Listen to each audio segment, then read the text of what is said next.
Guys, the video's not going to do justice to this paint job. This paint sparkles in the sunlight, and I don't know that it's really going to translate on camera.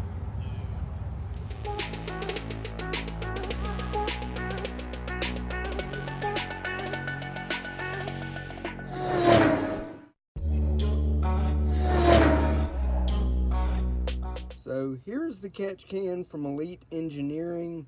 And the issue we're having, we're leaking oil from the catch can. And just to further demonstrate this, I'm gonna wipe down the back of the catch can.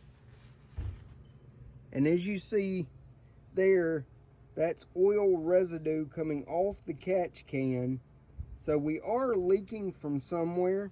Now, I'm not sure if it's from the AN fittings or the catch can itself, but we're going to go to Huck's Automotive Performance, have them look it over and make a determination. Right, so we're on the road headed to Huck's Automotive Performance. We're going to let Huck inspect the catch can and determine whether it can be repaired or needs to be replaced. As always, I'm going to bring all of you along, document the process, share my thoughts and Huck's knowledge with you guys in this video, and we'll go into greater detail once we're at the shop and he takes a look at it.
Right, so I want to jump in here real quick and give a quick explanation as to what you guys just saw in the video. So what was going on with the Elite Engineering catch can was that the fitting on top of the catch can had become loose and was allowing a little bit of oil vapor to leak out of the can and down on the wiring harness and the alternator that you guys saw earlier in the video and in a previous short. However, after speaking to the technician and my builder, there are better options for a catch can that we can put on Deadpool the Camaro that will be better suited for road course racing. The catch can we currently have is just a very basic catch can. It only has a baffle at the top of the catch can, or the pressure created by that. So it's a very basic catch can, and there are other ones that have horizontal baffling in the top of the catch can as well as vertical baffling down through the catch can that will help the oil separate from the air when the system is charged and do a better and more efficient job of separating the oil from the air and work better under more aggressive driving conditions. I'm going to include a couple of links to videos from Motion Raceworks that better explain catch cans and the baffling and the ventilation in them, as well as a video to help you choose a catch can for your car if you're looking to get one for your car regardless of what vehicle you drive. In a future video, we will be installing a new catch can from Motion Raceworks, so be sure to come back to the channel to see the installation of that. And if any of you out there watching my videos have put a Motion Raceworks catch can on your car, whether it be for daily driving or track day purposes, let me know, where did you mount your catch can?